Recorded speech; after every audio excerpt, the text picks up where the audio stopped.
ओम आप्यायन्तु ममांगानि वाक्प्राणश्चक्षुश्रोत्रमथो बलमिन्द्रियाणि च सर्वाणि सर्वं ब्रह्मोपनिषदं माहं ब्रह्म निराकुर्यां मा ब्रह्म निराकरोत् अनिराकरणमस्तु अनिराकरणं मे अस्तु तदात्मनि निरतेय उपनिषत्सु धर्मा ते मयि सन्तु। ओम शांति शांति शांति। कल हम लोगों ने छांदोग्य उपनिषद के दूसरे अध्याय का 23वां खंड पढ़ा पूरा, और वो बहुत ही सुंदर, उसमें कर्म और ज्ञान का आपसी रिलेशन का वर्णन आचार्य ने भाष्य में किया था। और वहाँ तक कि ये तीनों पुण्य लोग पाएंगे और इनसे अलग पता करके ये ब्रह्म पाएगा। अब उसके बाद जो 22 खंड हम लोगों ने छोड़ दिए थे, वो इसलिए कि उसमें सामवेदीय क्रियाकलापों की बात थी, और 24वां खंड दोबारा उसी तरह का है, इसलिए हम उसको नहीं पढ़ेंगे। 24वां जो खंड है उसमें फिर सामवेदीय दूसरे भागों का कर्म कांड और उसके साथ जो उपासनाएं होती उनकी बातें हैं। अब हम आए तीसरे अध्याय में, और तीसरे अध्याय के पहले 5 खंड भी हम उसी प्रकार छोड़ देंगे। उसमें से एक आधी बात का रेफरेंस बाद में आएगा, उतना हम देख लेंगे, पर नहीं तो वो भी उसी तरह की उपासनाएं हैं। और हम आते हैं तीसरे अध्याय के 6ठे खंड पर, और तीसरे अध्याय का 6ठे खंड से 11वां खंड एक ही टॉपिक है, पूरा किया हुआ है। तो 6ठे खंड से 11वां खंड देखें कितना हम पढ़ पाते हैं आज, पर ये एक टॉपिक है और ये अत्यंत सुंदर है, क्योंकि इसकी समाप्ति फिर वही ब्रह्म ज्ञान में ही हो रही है। इसमें कुछ जरा अजीब सी बातें हमें लगेंगी, वो समझ लेना पड़ेगा। तो बोलिए, आप लोगों ने पुस्तक है तृतीय अध्याय का 6ठा खंड।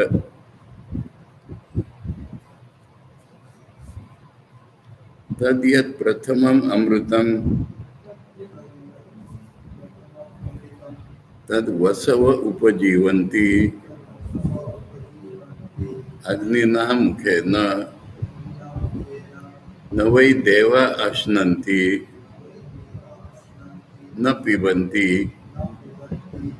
एतदेव अमृतं दृष्ट्वा तृप्यन्ति। पिछले 5 जो खंड हमने छोड़ दिए, उसमें सुबह की उपासना, दोपहर की उपासना, शाम की उपासना, ऐसे 3 भाग किए हुए थे उपासनाओं के। तो उसमें से पहली जो उपासना तद यत् प्रथमम, और उसका फल एक अमृत बताया था। और ये अमृत अपेक्षिक अमृत है, एक लोक में जाकर के हमको जो सुख प्राप्त होता है उसको अमृत बोला गया है। तो इतना ये प्रीवियस रेफरेंस का है। तद यत् प्रथमम अमृतम, माने सोए की उपासना से जो अमृत मिलता है, तो किसको मिलता है? तद वसव उपजीवन्ति। किसको मिलता है? माने हम देवताओं के प्रति हवन करते हैं ना, वो देवताओं को मिलता है। और उन देवताओं से अगर हमारा ऐक्य हमको मालूम हो गया तो हमको भी मिलेगा। तो वसु नाम के जो देवता होते हैं, वसव ने वसु शब्द का बहुवचन, अष्ट वसु प्रसिद्ध है, हम कई जगह सुनते हैं अष्ट वसु। तो जो पहला जो अमृत है वो 8 वसुओं को मिलता है। उपजीवंती माने उसी से वो रहते हैं। जैसे हम अन्न खा करके जीते हैं, ऐसे वो अमृत जो वर्ष पर जहाँ भी होंगे, तो जो पहला जो हवन है, पहला जो उपासना है, उसका जो फल है वो वसु लोगों को मिलता है। वसु लोग उसी से जीते हैं। अब उसी से जीते माने हम लोग अन्न खाते पानी पीते, तो कह रहे हैं कि देवता लोग न तो खाते हैं न पीते हैं। देवता लोग खाते भी नहीं, पीते भी नहीं, फिर ये अमृत को क्या करते हैं वो? दृष्टा तृप्यन्ति, इसको देख करके तृप्त हो जाते हैं। अब ये देख करके, आप लोगों ने सुना होगा ना, दृष्टि भोग। अरे सारा भोग दृष्टि भोग ही होता है,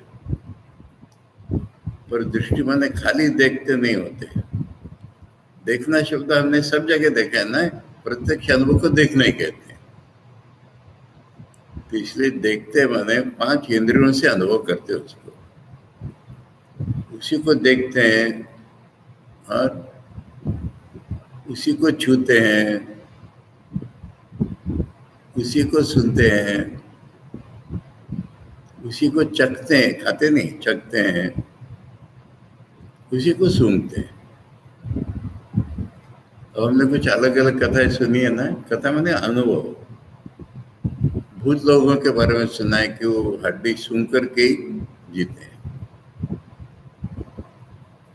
अब हम उपनिषदों के भी उपनिषद पर आने यहाँ पर वो रेफरेंस कोशिश करेंगे, कर लाएंगे उसकी। माँ शारदा देवी से वार्तालाप है भक्तों का, इससे प्रत्यक्ष अनुभव और क्या हम हो सकता है? जगत जननी बोलो, आद्या शक्ति बोलो, उसके प्रत्यक्ष अनुभव है। माँ जब भोग लगाती थी, यानी जहाँ बैठी है, अब ये सारे देवताओं की पूजा की हमने, है? अब उनको खाना खिलाएंगे तो थोड़ी अलग जगह में होगा कि नहीं? एक गोपाल चलो मेरे साथ, ओ ठाकुर चलो, ऐसे प्रत्यक्ष उनको बुला करके बैठा रही, ऐसा प्रतीत होता था। लो और खा लो कहती थी। इतनी अजीब अजीब बातें हमको अजीब लग रही हैं। कहीं एक गांव से दूसरे गांव में जा रही और बीच में खाना पकाया और वो भात की हंडी लुढ़क गई, तो गिर गया वो मिट्टी के ऊपर है, जो भी ऊपर ऊपर से माँ ने पत्ते पर उठाया, अरे ठाकुर आज ऐसे ही खा लो, ऐसे ही मिलेगा आज। अब ये सब देख करके मन की बातें नहीं थी, इसमें अनुभव की बातें थी। तो एक दिन किसी ने पूछ ही लिया कि माँ जो तुम इतने प्यार से खिलाती हो, ये लोग खाते हैं क्या? तुम्हारा देखो, माँ कह रही कि तुम्हें किसी ने कुछ परोसा है तो तुम सब खाते हो क्या? अरे बहुत अच्छा लगता है तो खाते भी है, नहीं तो देख लेते, सुन लेते, इससे हो जाता है। मैं प्रत्यक्ष देखती हूँ, ठाकुर और ये गोपाल वगैरह देवता किसी किसी चीज को देख के खुश हो जाते, किसी को सुन के खुश हो जाते, किसी को थोड़ा सा ग्रहण भी कर लेते। अब ये ग्रहण कर लेते, और भी सवाल पूछा गया, ये ग्रहण कर लेते तो कम कैसे नहीं होता है? अगर हम भोग लगाते हैं और वो भगवान ने ग्रहण कर लिया तो फिर कम क्या नहीं होता है? मान का देखो, वो सूक्ष्म अंश ग्रहण करते हैं, स्थूल नहीं खाते, और उनकी नजरों में ऐसा अमृत है कि बाहर की दृष्टि से वो फिर से पूरा हो जाता है। ये माँ का प्रत्यक्ष अनुभव है। तो माँ ने वहां कहा है, तो कुछ देखते हैं खाली, कुछ सुनते हैं खाली, और जो ग्रहण कर लेते हैं वो उसमें से सूक्ष्म अंश ग्रहण कर लेते हैं, स्थूल रूप में नहीं खाते। ये माँ का अनुभव। अब समझ लो ये ऋषि क्या कह रहा है ना? मनगढ़ंत बातें नहीं, प्रत्यक्ष अनुभव की बातें। तो जो पहला अमृत है सुबह की उपासना का, वो वसु लोग उससे अपनी उपजीविका करते हैं। वो एक रह गई खुराक, इसमें अग्नि नाम मुख्य है ना, अग्नि एक वसु है, हाँ? है ना? वसु नाम पावक शास्मी, अष्ट वसुओं में से एक अग्नि है। तो वसु लोग अग्नि को अपना मुखिया बना लेते हैं। अग्नि ना मुखिया न माने मुंह से नहीं, अग्नि को अपना मुखिया बना लिया और अन्न ग्रहण कर लेते हैं। परंतु देवता लोग, वो देवता है वसु सारे, खाते भी नहीं पीते भी नहीं, अमृत को देख करके तृप्त हो जाते हैं। और देख करके में आचार्य बताएंगे कि देख माने इंद्रियों से ग्रहण कर लेते हैं उसको। हो गया ना सूक्ष्म से ग्रहण। आचार्य भाष्य पढ़ते हैं, बहुत सुंदर है वाक पूरा। तत्र माने उस कॉन्टेक्स्ट में, यद प्रथम अमृतम रोहित रूप लक्षणम, पहला जो बताया था स्तवन आदित्य को कल्पना करके, उसमें लाल रंग का जो है ना वो अमृत है। पहला अमृत जो है वो लाल रंग का है। तद वसवा प्रातः सवने शाना, मैंने प्रातः जो उपासना की जाती है उसके ईशान, उसके रूलर्स ये वसु लोग हैं। उपजीवंती अग्निना मुखे न, अग्निना प्रधान होते न, अग्नि प्रधाना संता, मैंने अग्नि जिनमें मुख्य है वो वसु, ये उपजीवंती इति अर्थ है, ये उससे उपजीविका कर लेते हैं। अन्नाद्यम रसो जायते इति वचनात् कवलग्राहम अश्नाति इति प्राप्तम, पीछे एक ऐसा वचन आ गया है कवलम ग्राह्यते, मैंने एक एक कोर उठा के खाते हैं, पर वो सही नहीं है। तद प्रतिषिद्धते, ठीक है, अन्नाद्य बोला है पिछले किसी में, रसो जायते इति वचनात् कवलग्राहम अश्नीति प्राप्तम, प्रत्यक्ष नहीं है कवल खाते हैं, पर अन्न तो रस रूप में परिणत हो जाता है, तो फिर उसको एक एक रस खाते होंगे, ऐसा हमारे मन में आएगा। इति प्राप्त, अन्न का रस हो जाता है, ये जो वर्णन हमने सुना तो हमको लगता है कि एक एक कोर उठा के खाते होंगे, ऐसा हमारे मन में आता है। तत्प्रतिषेधार्थम, उसको निगेट करने के लिए, ऐसा नहीं है, देवता लोग ऐसा नहीं खाते हैं, इसलिए कहा जा रहा है कि न वही देवा अश्नंती न पिबंती। मैंने स्थूल आदमी के मन में आता है ना देवता खा, उदाहरण तो मजेदार होते, वो नामदेव वगैरह के उदाहरण। मैंने हम थाली रख देते, फिर पुजारी निकाल लेते हैं, उसमें से थोड़ा सा प्रसाद के रूप में लगते हैं, तो पुजारी निकाल लेते हो कि भगवान ने थोड़ी खा लिया होता है। इसलिए ऐसा लगेगा कि भगवान खा रहे हैं, इसलिए उसको मना कर रहे हैं कि भगवान तो देवता लोग हैं, न वही देवा अश्नंती न पीबंती थी, खाते भी नहीं है पीते भी नहीं है। बंगाली में पीने को भी खाना ही बोलते हैं। खत्म तरी उपजीवंती, फिर उपजीविका कैसे करते हैं वो, इति उच्यते एतदेव ही यथोक्तम अमृतम रोहितम रूपम दृष्ट्वा, रोहितम रूपम, ये जो लाल रंग का अमृत देखा था, दृष्ट्वा उपलब्ध सर्वकरण, दृष्टा का अर्थ सारी इंद्रियों से अनुभव करके, अनुभूय तृप्यंती। अब आचार्य करे दृश्य है सर्वकर्ण द्वारा उपलब्धि अर्थत्वा, देखते हैं का अर्थ ही हो गया कि सारे इंद्रियों से अनुभव करते हैं। दृश्य, दृश्य शब्द का अर्थ ही है। ननु रोहितम रूपम दृष्ट्वा इति उक्तम, कथम अन्य इंद्रिय विषयत्वम रूपस्य इति, उसका लाल रंग का रूप है बोला था, इसलिए लाल रंग का रूप देखते हैं आंखों से, बाकी इंद्रियों से लाल रूप कैसे देखेंगे, ऐसी शंका आ रही किसी के मन में।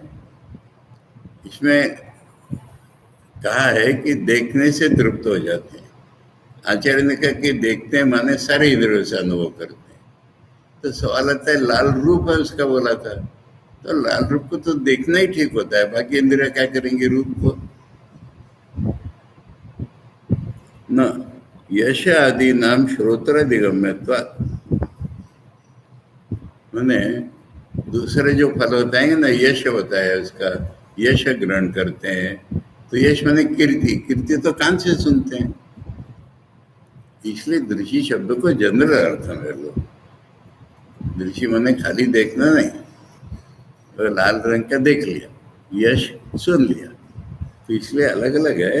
यश आदि नाम श्रोत्र दिगम्यत्वात्, श्रोत्र गारयम यशा तेजो रूपम चाक्षुषम, इसलिए तेज का रूप आंखों से देखा जाता है, यश इत्यादि कान से सुना जाता है।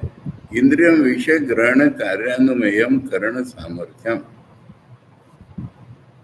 इंद्रियों अलग अलग इंद्रियों से अलग अलग प्रकार के शब्द स्पर्श रूप रस गंध ग्रहण कर लिए जाते हैं, तो हमारा अनुमान है। वीर्य बलम देहगत उत्साह प्राणवत्ता अन्नाद्यम प्रत्याहम उपजीव्यमानम शरीर स्थितिकरम यद भवति रसो एवं आत्मका सर्वः। वीर्य का अर्थ है बल, देहगत उत्साह यानी प्राणवत्ता, अन्नाद्य जिसके आश्रित होकर प्राणादि प्रतिदिन जीवित रहते हैं, और जो शरीर की स्थिति करने वाला है वह है। इस प्रकार यह सब कुछ रस है जिसे देखकर सब देवता तृप्त होते हैं। तो ये फिर बल भी आ जाता है, प्राण भी ग्रहण, ये सब है ना, तो इसलिए खाली देखना मत समझो, सारे इंद्रियों से ग्रहण कर देते हैं, तब वो तृप्त हो जाते हैं। देवा दृष्टा तृप्यन्ति इति एतत् सर्वं स्वकर्णैर अनुभूय तृप्यन्ति इति अर्थ। इसलिए देवता देखकर तृप्त होते हैं, नहीं सारे इंद्रियों से ग्रहण करके तृप्त होते हैं। आदित्य संश्रया संतो वही गंध्यादि देह कर्ण दोष रहिता।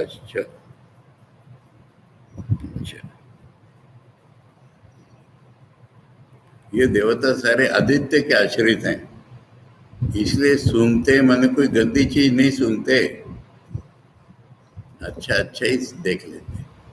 ये भी माँ ने कहा है, तुम जो भोग चढ़ाते हो वो अच्छा लगा तो ग्रहण करते, नहीं तो नहीं करते। अपने इतने खट्टे पर ठाकुर को देते, मुझे खराब लगता है। माँ कहते वो लेते नहीं है, उनको मालूम है ये खट्टे पर, नहीं लेते। इसलिए देवता लोग आदित्य के आश्रित होते, वो बुरा कुछ नहीं ग्रहण करते, अच्छा होता है वही ग्रहण करते।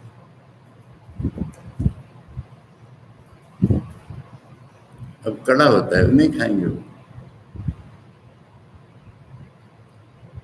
ते एतदेव रूपम अभिसंविशन्ति, एतस्माद् रूपात् तुष्यन्ति।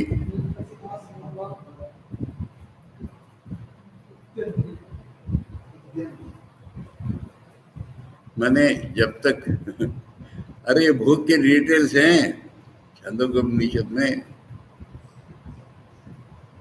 अभी भोग लगाना है, ठाकुर ने कहा ना माँ से, अरे भोग नहीं लगाए अभी मत खा। तो जब तक भोग नहीं लगाए चुपचाप बैठे रहते देवता, उदासीन भाव ग्रहण करते, और जब खाने का समय आता है तो आनंद से खाते हैं। ऋषियों के अनुभव है भाई साहब, ठाकुर नहीं आते तो हम इन सबको इमेजिनरी मानते, ठाकुर ने माँ ने इतना सब प्रत्यक्ष बता दिया। और भी कई लोगों ने बताया होगा, पर ठाकुर ने और माँ ने हमारे लिए बड़ी सुंदर रूप से बता दिया। तो कह रहे हैं कि ये जो रूप है ना इसका, इसको देख करके कभी उदासीन हो जाते हैं और कभी उत्साह के साथ खाते हैं। तो कभी कभी मैंने अभी भोग लगाने के पहले, भोग लगाने के बाद, इतनी प्रत्यक्ष चीजें देखो, देवी की पूजा हो गई, उसका उपसंहार करना है, विसर्जन देना है। विसर्जन कहाँ देते हैं?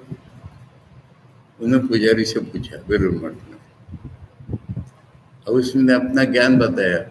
मैंने नदी में जो मूर्ति विसर्जित करते वो विसर्जन नहीं होता, विसर्जन एग्जैक्ट टाइम पर करना पड़ता है।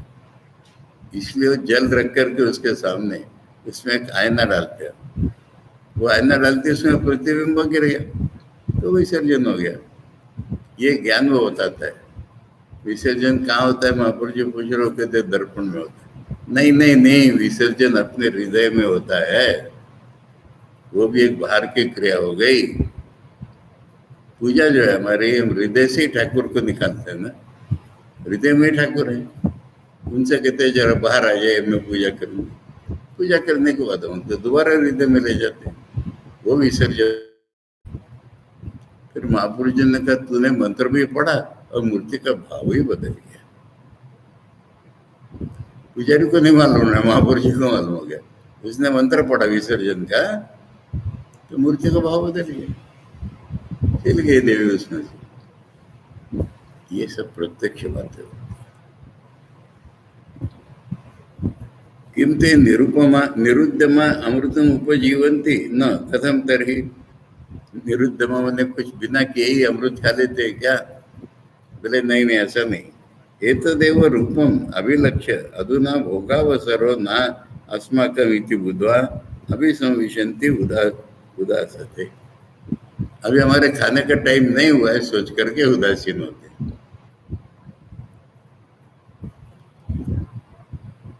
यदा वै तस्य अमृतस्य भोगावसरो भवेत् तद एतस्मात् अमृत भोग निमित्तम इत्यर्थः। एतस्मात् रूपात् उद्यन्ति उत्साहवन्ति भवन्ति इत्यर्थः। अब भोग का समय आ गया हमारे, तो वो उत्साह से आ जाते हैं। नहीं अनुत्साहवताम अनुतिष्ठताम आलसानाम भोग प्राप्तिर लोके दृष्टा। पुजारी के बारे में बोल रहे हो। आलस्य पुजारी होगा तो उसको कुछ नहीं मिलता। उद्यमशील तो होना ही पड़ेगा, पर समय से खाना है। सही एतदेव अमृतम वेद वसुनाम एव एको भूत्वा अग्निना एव मुखेन एतदेव अमृतम दृष्ट्वा तृप्यति। स एतदेव रूपम अभिसंविशन्ति एतस्माद् रूपाद् उदेति। अब ये वेदांत खास ये बात हुई वसु लोगों की, तेरे पुजारी का भी वैसे ही है। जो उनसे तादात्म होकर के पूजा कर रहा है वो भी ऐसे ही वसु बन जाता है, वो भी अग्नि प्रधान हो जाता है, वो भी इसी तरह कभी उदासीन होता है, कभी खा लेता है। इसलिए बात तो कर्म करने वाले की चल रही है ना। वसु लोग खाली नहीं, जो ये जानता है। मैंने वसु लोग ऐसा ऐसा करते, उनके साथ जो तादाद में अनुभव करता है, इसको कहते जानना। उनके साथ जो तादाद में अनुभव करता है उसको भी वो पहले बार का अमृत मिल जाता है, और वो भी कभी ऐसे ही चुपचाप बैठा रहता है, कभी खा लेता है। ठीक उनके साथ ही उसका हो जाता है।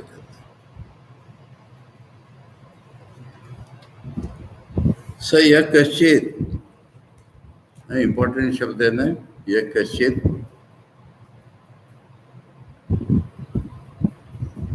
ये कश्चित माने, ये कश्चित खूब जनरल टर्म है। इसमें ब्राह्मण क्षत्रिय वैश्य शूद्र का सवाल नहीं आता, स्त्री पुरुष का सवाल नहीं आता। यह कश्चित, अभी यह कश्चित की एक महिमा होता हूँ। मांडुक्य कारिका में आलात शांति प्रकरण में यह कश्चित शब्द आया है गौड़पाद जी का। जो कोई भी इसको जान लेता है वो महाज्ञानी, तो कह रहे।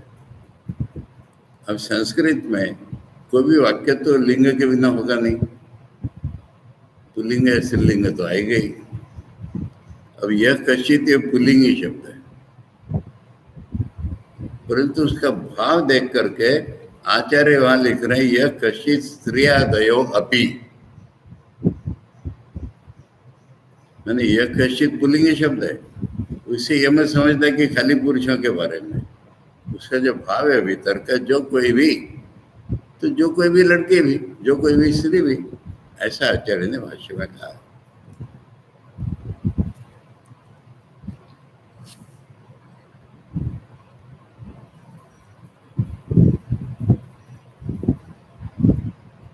रेफरेंस चाहिए आप लोगों को?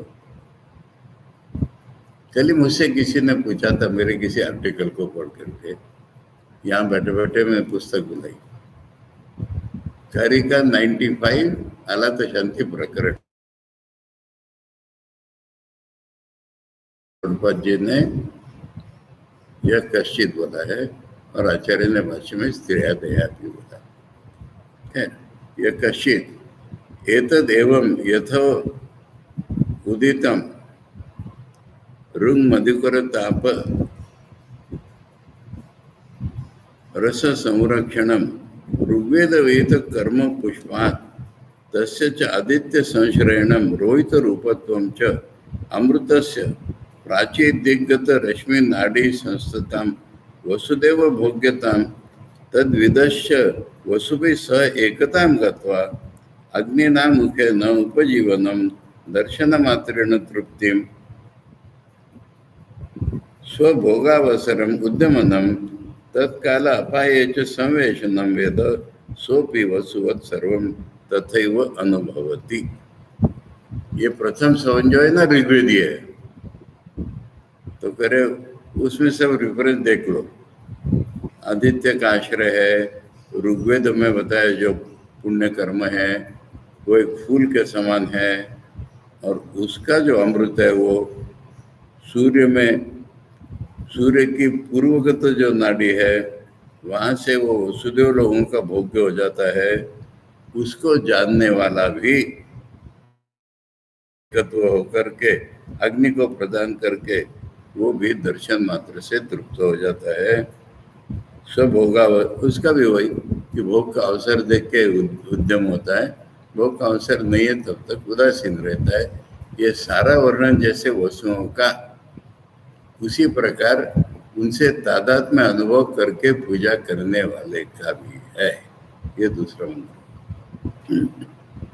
तो बाकी रेफरेंस है उसके, प्रथम जो ऋग्वेद का है वो प्रथम स्तवन, और उसमें है वो सब आदित्य के पूर्व की ओर वगैरह वगैरह वहाँ का रेफरेंस होता है। अब कितनी देर तक वो जीते, अलग अलग देवताओं का जीवन काल फिक्स है, ये इसमें महत्व है। एक एक टाइप के देवता हुए ना, वसु 8 हैं, उनका जीवन काल कितना है? इन्हें पदवी वही रहती है पर दूसरे लोग के वसु बन जाएंगे ना। स यावद आदित्या पुरस्ताद उदेता पश्चाद अस्तमेता वसुनाम एव तावद आधिपत्यम स्वराज्यम पर्यंता। स्ट्रेंज लगेगा थोड़ा, जब तक सूर्य पूर्व में उदय होकर पश्चिम में डूबता है तब तक वसुओं का राज्य है, वसुओं का आधिपत्य है, उनका सार्वभौमत्व है, उनको कोई ऑब्स्ट्रक्ट नहीं कर सकता तब तक के वसु लोग वो अमृत ग्रहण करते हैं। अब तुम कहोगे कि सूर्य तो हमेशा ही पूर्व में उदय होता है, पश्चिम में डूबता है। सूर्य न उगता है न डूबता है, आप लोगों को मालूम होना चाहिए। सूर्य कहीं उगता है बताओ? सूर्य तो अपने में रहता है, पर पृथ्वी पर जब हम लोग रहते हैं तो हमको यही लगता है ना, पूर्व में उठा पश्चिम में डूबा, बस इसको कहते हैं सूर्य का उदय अस्त। ये ऋषि लोग अच्छे तरह जान के बोल रहे हैं हमसे, पृथ्वी, सूर्य पृथ्वी की ओर चक्कर नहीं खा रहा है, सूर्य कहीं नहीं जा रहा है, वो छोटा सा घूमता हुआ कहीं मेरू पर्वत के कोने पर, माने ध्रुव तारे के अराउंड सारे तारे घूम जाते हैं ना, पर नहीं तो सूर्य तो अपने में है। अच्छा तुम सूर्य के पास जाकर के देखो, थोड़ा पृथ्वी से दूर जाके देखो, सूर्य का कोई उदय अस्त होता है क्या? माने ये पृथ्वी लोक की बात हुई बस। जिस लोक, अब पृथ्वी से ऊपर मान लो कोई लोक है, तो फिर वहां सूर्य हमको अलग से दिखेगा, इसलिए उदय अस्त का अर्थ आचार्य बता रहे हमको कि हमारा दिखना है ये। हमको पूर्व में उदय होता दिखता है, पश्चिम में डूबता दिखता है। इसको कहते हैं कि जहां पर सूर्य पूर्व में उदय के पश्चिम में डूबता है। अब ये जितना टाइम है, अब वो टाइम वही लोग जाने इसका अर्थ क्या हुआ। पर जिस लोक में पृथ्वी पर सूर्य पूर्व में उदय के पश्चिम में डूबता है, इतना काल वसुओं का राज्य है और उसमें सॉवरेंटी है, मतलब उनको कोई मदद नहीं देता उतने में। कियंतम कालम विदाम तद अमृतम उपजीवती इति उच्यते। विदाम कह रहे, मैंने वस्तुओं से तादाद में जिसका अनुभव में आ रहा है उसको कितनी देर तक उसको अमृत मिलता है। सविद्वान, तो यहाँ पर आचार्य वस्तुओं की बात छोड़ के उसके बाद विद्वानों की बात आई थी ना, उसी को पकड़ के आगे चला। सविद्वान यावद आदित्य पुरस्तात् प्राच्याम दिशि उदेता पश्चात प्रतीच्याम अस्तमेता तावद वसूनाम भोग काला तावंतमेव कालम वसूनाम आधिपत्यम स्वराज्यम पर्यंता परितो गंता भवति इति अर्थः। पर्यंत माने अप टू, न यथा चंद्रमंडलस्था केवल कर्मी परतंत्रो देवानाम अन्नभूत किं तर्हि अयम आधिपत्यम स्वराट भावम चादि गच्छति। अरे बहुत टाइम है ये, कह रहे चंद्रलोक में जाते पितृलोक उनको वापिस आना पड़ता है, वैसा नहीं है ये, बहुत काल है ये। पृथ्वी जब तक रहेगी तब तक का समय आ रहा है ये। इसलिए आचार्य हमको बता रहे हैं कि काल छोटा नहीं है, बहुत काल है। नहीं तो वो खाली कर्म करने वाले पितृलोक में जाते, वो तो बहुत अल्प काल है, वैसा ये नहीं है, लंबा काल है। ठीक है, चलिए सप्तम खंड। अथ यद द्वितीय अमृतम तद रुद्रा उपजीवन्ति इंद्रेण मुखेन न वै देवा अश्नन्ति न पिबन्ति एतदेव अमृतम दृष्ट्वा तृप्यन्ति।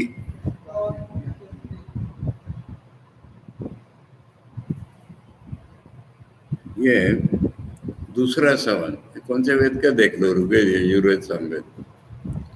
तो दूसरा जो बीच के काल का अमृत है, ये रुद्र देवता, एकादश रुद्र होते, तो ये रुद्र इससे ग्रहण करते हैं। उनका प्रमुख है इंद्र,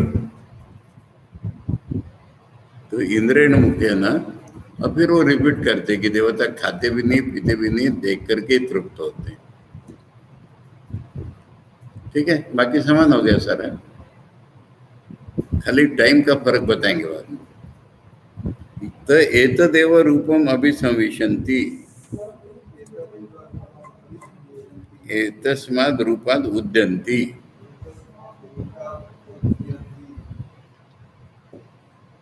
तो उनका भी वैसा ही है, जब भोग का समय नहीं आता तब तक चुप बैठे रहते हैं, भोग का समय आ जाता है तो उत्साह से खा लेते हैं। स एतदेव अमृतम वेद रुद्राणाम एव एको भूत्वा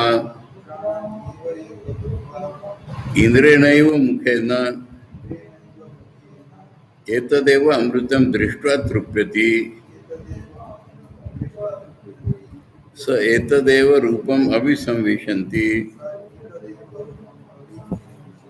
एतस्माद् रूपाद् उदेति। तो जो इस प्रकार इसको ज्ञान रखता है, रुद्रों के साथ तादाद में भाव हो जाता है, वो भी रुद्रों में से एक हो जाता है, उसके लिए भी इंद्र प्रधान हो जाता है, वो भी इसी तरह उदासीन होता है और उत्साही हो जाता है।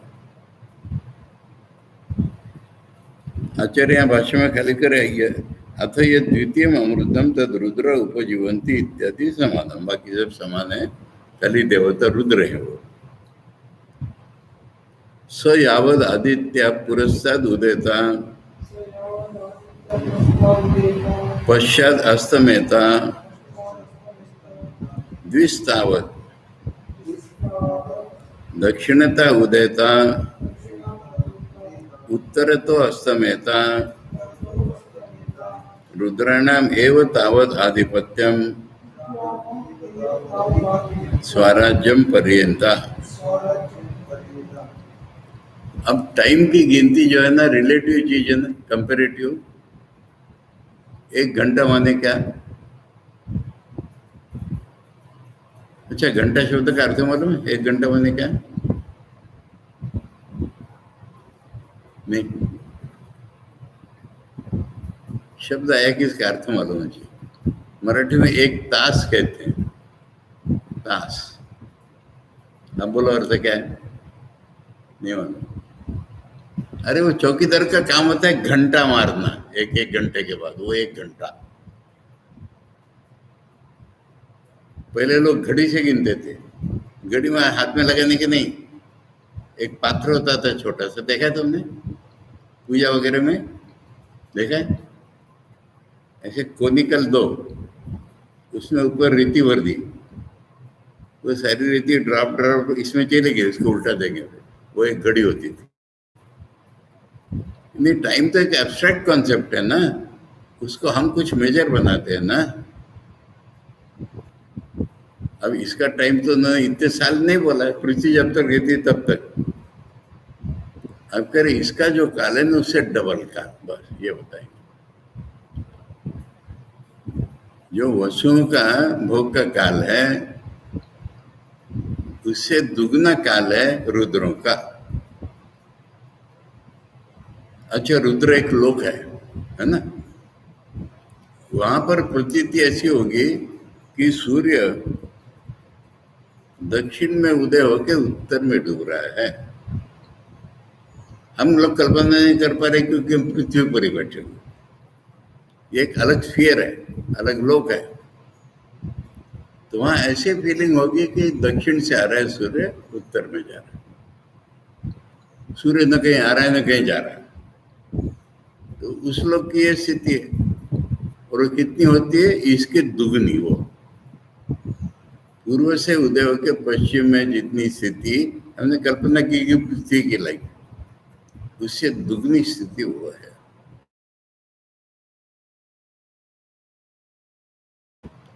तो रुद्रों का डबल काल है इससे, और रुद्रों से जो आइडेंटिफाई होगा उसका भी वो डबल काल अमृत मिलेगा।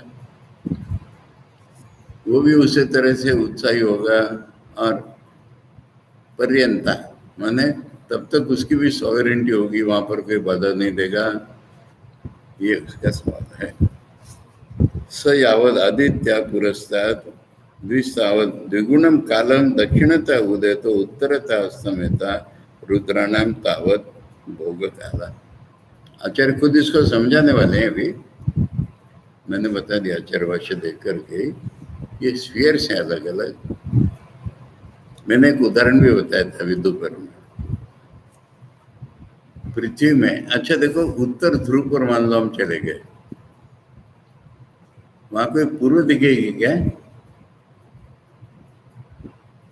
सूर्य आ गया और 6 महीने तक वहीं रहेगा।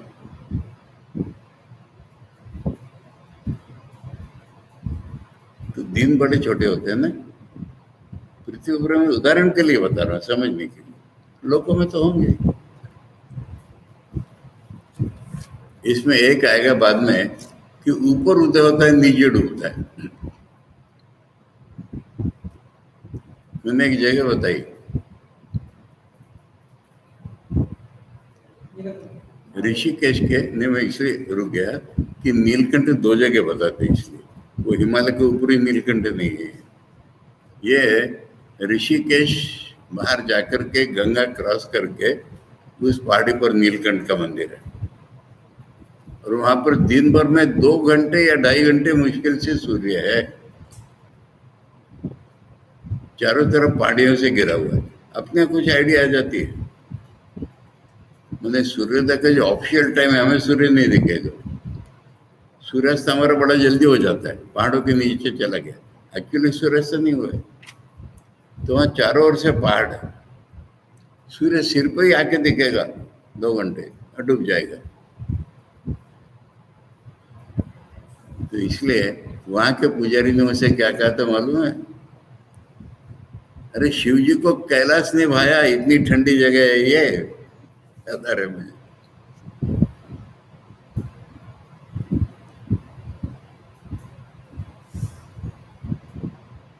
तो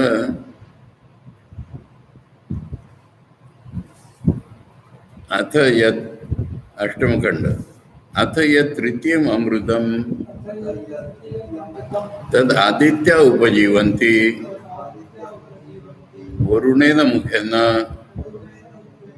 न वै देवा अश्नन्ति न पिबन्ति एतदेव अमृतम दृष्ट्वा तृप्यन्ति। अब तीसरे समय का जो अमृत है वो आदित्य, आदित्य कितने होते हैं? 12। 12 आदित्य मालूम कि नहीं? महाराष्ट्र में मालूम है तुमको?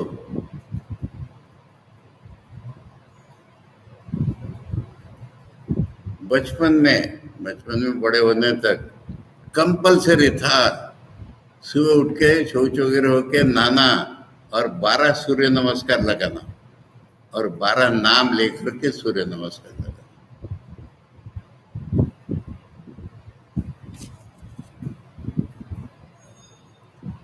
खगा ऐसा, मानव ऐसा, सूर्य ऐसा, मित्र ऐसा, अब याद नहीं आएंगे मुझे।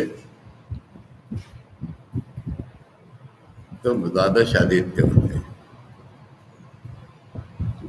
ये जो तीसरा अमृत है वो आदित्य लोगों का भोग है और उनका प्रमुख है वरुण, और वरुण प्रमुख लेकर के आदित्य लोग उनको वो तीसरा समय का जो स्तवन है ना, उनका प्राप्य है वो।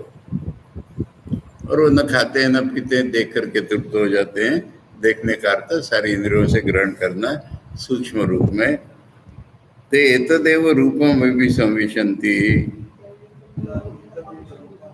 एतस्माद् रूपात् उद्यन्ति। तो उस अमृत का जो रूप है उसके बारे में वैसे वो उदासीन रहते, उसी के बारे में उत्साही हो जाते समय आने पर। स एतदेव अमृतम वेद आदित्यानाम एव एको भूत्वा वरुणेनैव मुखेन एतदेव अमृतम दृष्ट्वा तृप्यति। स एतदेव रूपम अभिसंविशति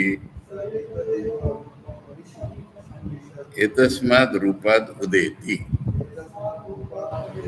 अरे तूने पुस्तक ने हाथ में ली? तुम्हारे बोला था, तुमको बोला था हाथ में लेके बैठो।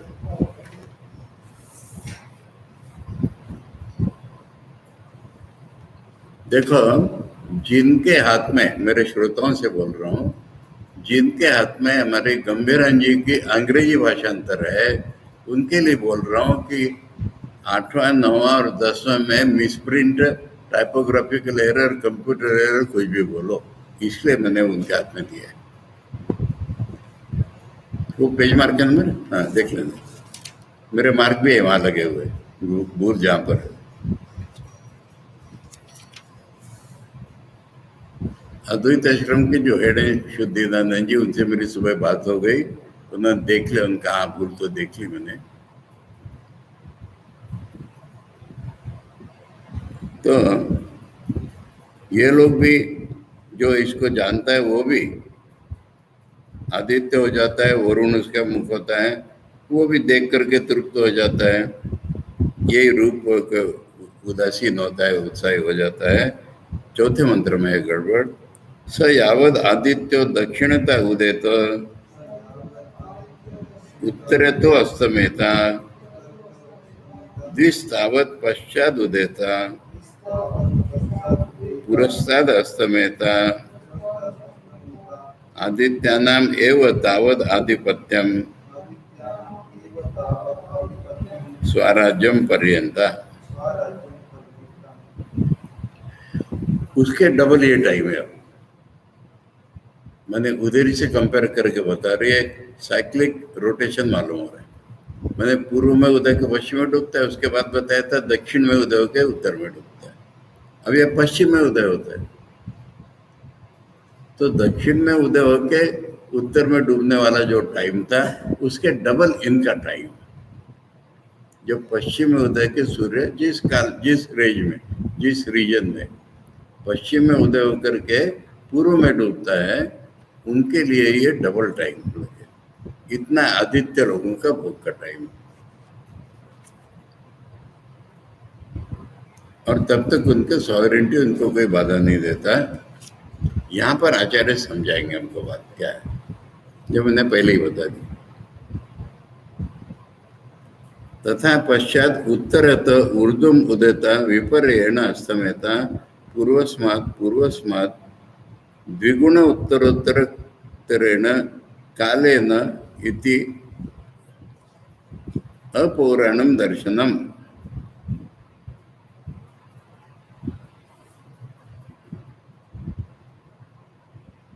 ये कह रहे ये पुराण वाला दर्शन नहीं है, आचार्य कह रहे ये जो दुगना दुगना काल बताया पुराणों के कंसेप्ट नहीं है ये। सवितुष चतुर्दिशम इंद्र यम वरुण सोमपुरी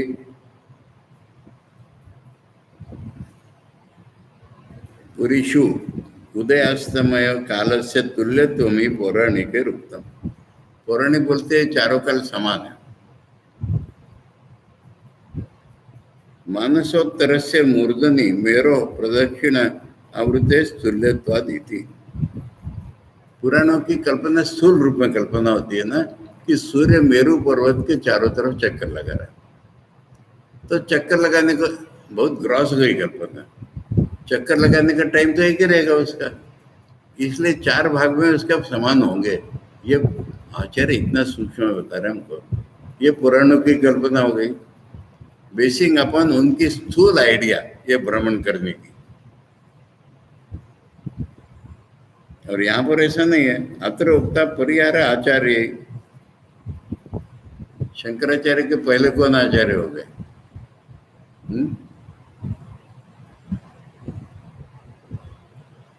भाष्य में हमको कहीं कहीं उनका रेफरेंस मिलता है आचार्य भाष्य में। ये द्राविड़ आचार्य है, कोई द्राविड़ देश में आचार्य हो गए। तो शंकराचार्य बोलते हैं कि उन्होंने ये बात समझा दी हमको कि ये पुराण वाला नहीं है, ये दुगना दुगना काल ना आचार्य ने समझा दिया, माने द्रविड़ाचार्य ने बताया। उन्होंने पौराणिक बातों के ऊपर जो है ना परिहार कर दिया।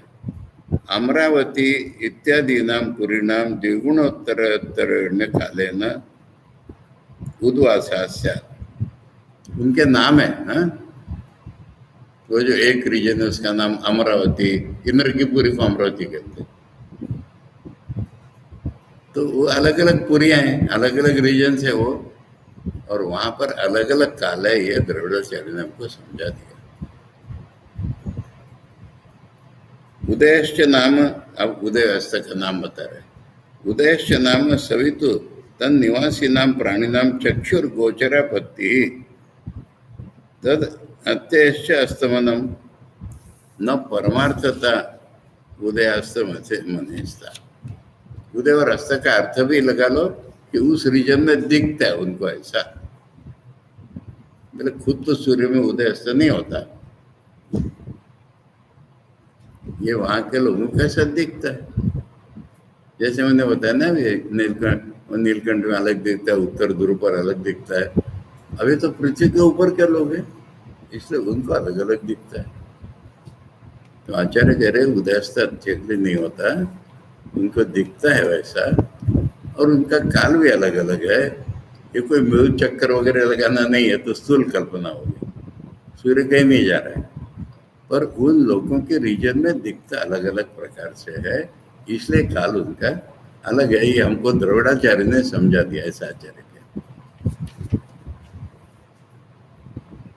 अभी इसमें एक मजेदार बात आ रही है। ठाकुर से हम वो बात सीखते हैं। क्या? अब ठाकुर तो भावमुख है, उनको सब कुछ मालूम है, पर जब किसी से सुनी हुई बात हमको बताते उसका नाम लेके बताते हैं। वैष्णव चरण ने ऐसा कहा कि, है ना, गौरी पंडित ने मुझसे ऐसा कहा कि ये हैबिट होती है, जिससे सुना उसका नाम उल्लेख करके बता, क्रेडिट उसको दो। स्वामी जी ने बात अपने पुस्तकों में बताई कि आजकल के विद्वान इधर उधर से बात निकालें, कहेंगे मेरा ओरिजिनल है, और पूर्व के लोग जहाँ से लिया उसका नाम बता दो। इसलिए आचार्य यहाँ कह रहे, देखो द्रविड़ाचार्य ने बता दी ये बात।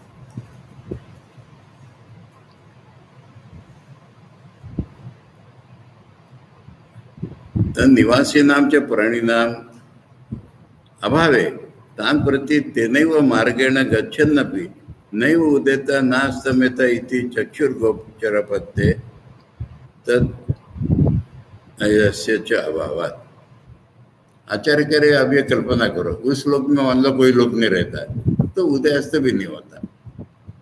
मैंने लोगों को देखने से उदयास्त बताया जा रहा है, इसके लिए कहते उस लोक में मान लो कोई नहीं होता तो कह नहीं सकते थे का उदय हो रहा है और कहाँ अस्त हो रहा है। ये उदयास्त खाली अनुभव पर है हमारे। तथा अमरवत्या सकाशात द्विगुणम कालम संयमनीपुरी, अमरावती से दुगना काल है, संयमनीपुरी नाम है। पुराण में ये नाम आता है सब। यम की पूरी संयमनी बदल गई है। वसति अतस्त निवासिना प्राणिना प्रति दक्षिणता इव उदेति उत्तरता अस्तमेति इति उच्यते अस्मत् बुद्धिम चापेक्षा। हम लोग जिसको दक्षिण उत्तर कहते हैं वो हम उन पर लगा देते हैं।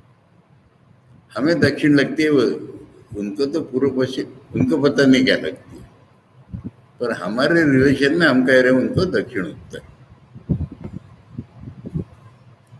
तथा उत्तर स्वापी पुरुषो जना सर्वेशम च मेरुर उत्तर तब।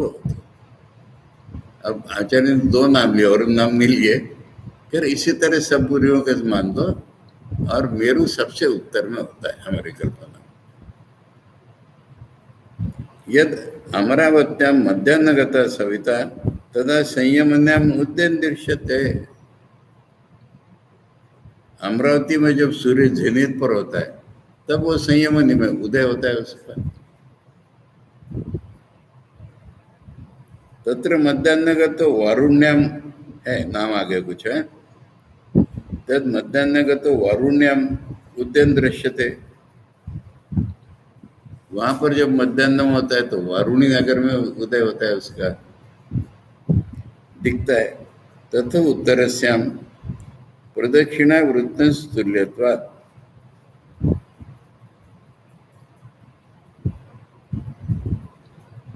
प्रदक्षिणा का चक्र सब जगह समान है, पर अपने अपने अनुभव में हो रहा है वो। इलावृतवासिनाम, उसके बाद इलावृति नदी हुई। इलावृतवासिनाम सर्वथा पर्वत प्राकार निवारिता आदित्य रश्मि नाम सवितो ऊर्ध्व इव उदिता गतम अस्तमतम दृश्य। बोले इलावती जो नगरी है ना, वहाँ पहाड़ है और पहाड़ों से सूर्य, अरे हमारे नीलकंठ का वर्णन जैसा दिख रहा है, जैसा बोले वहाँ पहाड़ है उससे सूर्य ऑब्स्ट्रक्ट हो जाता है, तो इसलिए वहां पर ऊपर उठते हुए नीचे डूबते हुए दिखता है। पर्वतो ऊर्ध्व छिद्र प्रदेशात सवित्र प्रकाश से, पर्वत से जो खाली जगह मिलेगी वहीं तो सूर्य का प्रकाश दिखेगा।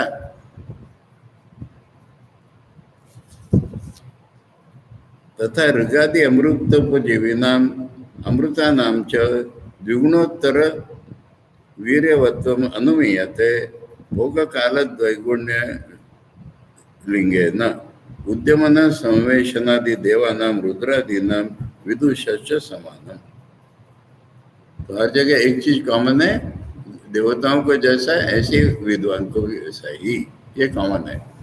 बाकी अलग अलग जगह के अलग अलग अनुभव है। ये 4 बज गए, ये 5 मिनट ऊपर खींचे, पूरा तो नहीं होगा, 11 तक नहीं होगा। पर वो जो गलती है ना, वो नवम और दशम है। नवम और दशम पढ़ लेते नहीं? हाँ, आज 5 मिनट देरी से आया ना मैं।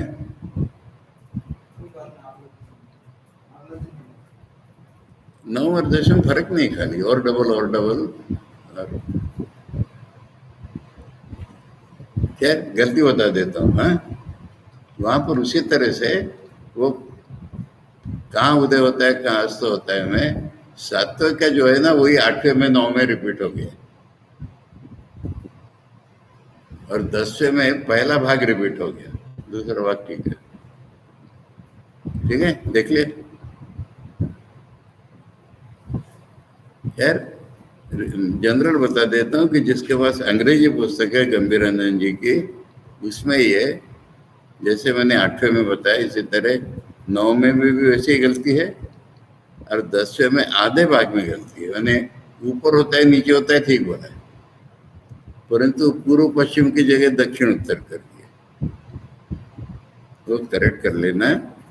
ओम आप्यायन्तु ममांगानि वाक् प्राण चक्षु श्रोत्रमथो बलमिन्द्रियाणि च सर्वाणि सर्वं ब्रह्मोपनिषदं माहं ब्रह्म निराकुर्याम् मा ब्रह्म निराकरोत् अनिराकरणमस्तु अनिराकरणं मे अस्तु तदात्मनि निरते ये उपनिषत्सु धर्मा ते मयि सन्तु ते मयि सन्तु। ओम शांति शांति शांति। हरि ओम तत्सत। श्री रामकृष्णार्पणमस्तु।